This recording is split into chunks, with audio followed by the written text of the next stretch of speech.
ඉතින් අද මම කතා කරන්න යන්නේ යාඩියා T5L එක ගැන. ඒ කියන්නේ ලිතියම් බැටරිය තියෙන අලුත් බයිසිකලය ගැන.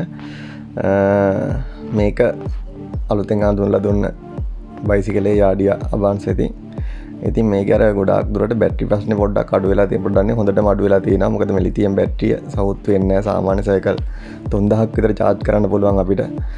ඒකෙන්ද ගැටලුවක් නැහැ. මේක රේන්ජ් එකක් සාමාන්‍ය කිලෝමීටර් 184 යනවා. ගැටලුවක් නැහැ. මම පැදලා බලලා එක්ස්පීරියන්ස් එක ගත්තා. ගැටලුවක් නැහැ ඒකේ. ඉතින් මේකේ ෆන්ක්ෂන් ගොඩක් ඇවිල්ලා තියෙනවා. ලිතියම් බැටරිය ඇවිල්ලා තියෙනවා. එතකොට ස්ටාර්ට් කරන්න ෆීචර්ස් තුනක් දීලා තියෙනවා. කී එකෙන් ස්ටාර්ට් කරන්නත් පුළුවන්, රිමෝට් එකෙන් ස්ටාර්ට් කරන්නත් පුළුවන්, ඇප් එකෙන් ස්ටාර්ට් කරන්නත් පුළුවන්. එතකොට මේක සාමාන්‍ය T5 එකට වැඩිය ගොඩක් ඇඩ්වාන්ස් විදිහට හදලා තියෙනවා. charging port එක මෙතන තමයි එන්නේ. USB port එකක් තියෙනවා phone charge කරගන්න. මෙතන ගහලම තියෙනවා මෙයාලගේ මීටරේ උඩ යාඩියා T5L lithium phosphate battery කියලා මෙතන තියෙනවා ගහලම. multi unlock method කියලා තියෙනවා ඒකේ මෙතන ගහලා. ඉතින් මෙතන මොන හරි බෑග් එකක් ගලන හුක් එකක් වගේ එකක් තියෙනවා මෙතන ඇවිල්ලා. බයික් එකේ වෙනම ගත්තාම අවුලක් නැහැ. ලස්සන ඩිසයින් එකක් තියෙනවා.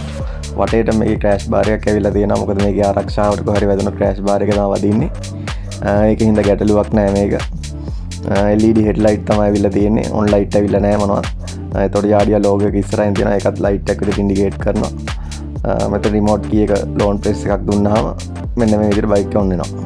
ඒතකොට මේකේ ඔක්කොම meters ටික අපිට ලැබිලා තියෙනවා. මේක තව විශේෂ දෙයක් තමයි බැටරි percentage එක හැටියට හම්බ වෙනවා අපිට. ඒක ගොඩක් වැදගත්. මොකද මේ බැටරි අපිට බහින ප්‍රමාණය හරියටම බලා ගන්න පුළුවන්. කී එක සාමාන්‍ය පරිදි තියෙනවා. ස්ටෝරේජ් එක හොඳ ස්ටෝරේජ් එකක් තියෙනවා සාමාන්‍යයෙන්.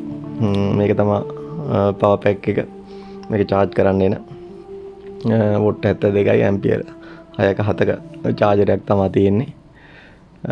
මේකේ ගොඩාක් හොඳට අර බැටරි අරක මං තියනවද දන්නේ නැහැ. කලින් එකේ ලිතියම් එකේ මේ ලිතියම් නෙමෙයි ෆොස්ෆේට් එකේ තියනවද දන්නේ නැහැ. මේ BMS එකක්. මේක නම් BMS එකක් තියෙනවා. ලිතියම් බැටරි වල BMS එකක් අනිවාර්යෙන් ඕනි දාන්න. නැත්තම් බැටරි සවුත් වෙන අනිවාර්යෙන්. මං හිතන්නේ අනිත් එකේ බැටරි පුපුරන්නේ ඉදිමෙන්නේ ගොඩාක් හේතු වලට පුළුවන්. ඒකින්ද මේ බැටරි දිවෙන එක පුපුරන එක වගේ ෆෝල්ට් ආව කලින් එකේ. මේක නම් එහෙම ප්‍රශ්නයක් වෙන්නේ නැහැ. මොකද BMS එකක් තියෙනවා. ගැටලුවක් නැහැ ඒකින්ද. වොරන්ටි එක බැටරියට අවුරුදු 4ක් තියෙනවා මේකේ. ඒකින්ද ගැටලුවක් නැහැ. මෝටරේට අවුරුදු 2ක්. ඒක වොට් 1500ක මෝටරයක් තමයි මේකේ තියෙන්නේ. බැලුවෙන් හොඳ පෙනුමක් තියෙනවා. ක්‍රෑෂ් බාර් එක තියෙනවා. බයික් එක වටේටම කොහෙවත් දුන්නත් ප්‍රශ්නයක්වත් නැහැ. ආරක්ෂාවට ක්‍රෑෂ් බාර් එකක් දාලා තියෙනවා. බයික් එක ගොඩක් බරින් අඩුයි. මේක සාමාන්‍ය දැනට 5යි 19යි 950ක් කරන 5යි 20යි වෙනවා මේ බයිසිකලේ මුදල. ඉස්සරහ ඩිස්ප්ලේ එක ඇවිල්ලා තියෙනවා. හොඳයි ෆීචර්ස් ගොඩාක් එක්ක මේ බයිසිකලේ ඇවිල්ලා තියෙනවා. අප්ඩේට් වෙලා තියෙනවා.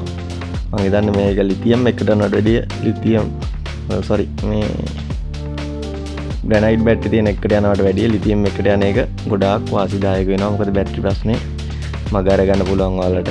ගැටලුවක් නැහැ ඒකින්ද. වොරන්ටි පීරියඩ් එක අවුරුදු 4ක් තියෙනවා බැටරියට. ඒකින්ද ගැටලුවක් නැහැ මේක. 100 කිව්වට 100ක රේන්ජ් එකක් නැහැ මේක. 80ක් 100ක් අතර ප්‍රමාණයක් කරනවා. මේ GR shift දෙකක් ඇවිල්ලා තියෙනවා. 1 2 කියලා. එක යනවා නම් 100ක් විතර යන්න පුළුවන්. දෙක යනවා නම් සාමාන්‍ය 80ක් විතර යන්න පුළුවන්. ෆුල් charge එකට සාමාන්‍ය පැය 4ක් 5ක් අතර ප්‍රමාණයක් කාලය වැය වෙනවා මේකට ෆුල් charge කරගන්න. ලස්සනයි බයිසිකලේ අවුලක් නැහැ කියන්න තියෙන්නේ. තෙල් ප්‍රශ්නෙත් එක්ක ඉතින් මේ වගේ දෙයක් ගොඩාක් වටිනවා. මේක ඉස්සරහට මිල වැඩි වේද දන්නෙත් නැහැ. මේක හඳුන්වා දෙන මිලක් තමයි මේ කට්ටිය තියනවා කියලා කිව්වේ මට. බලමු අපි ඉස්සරහට මොකක් වෙයිද දන්නෙත් නැහැ. ඕවරෝල් ගත්තාම ගැටලුවක් නැහැ බයිසිකලේ හොඳයි.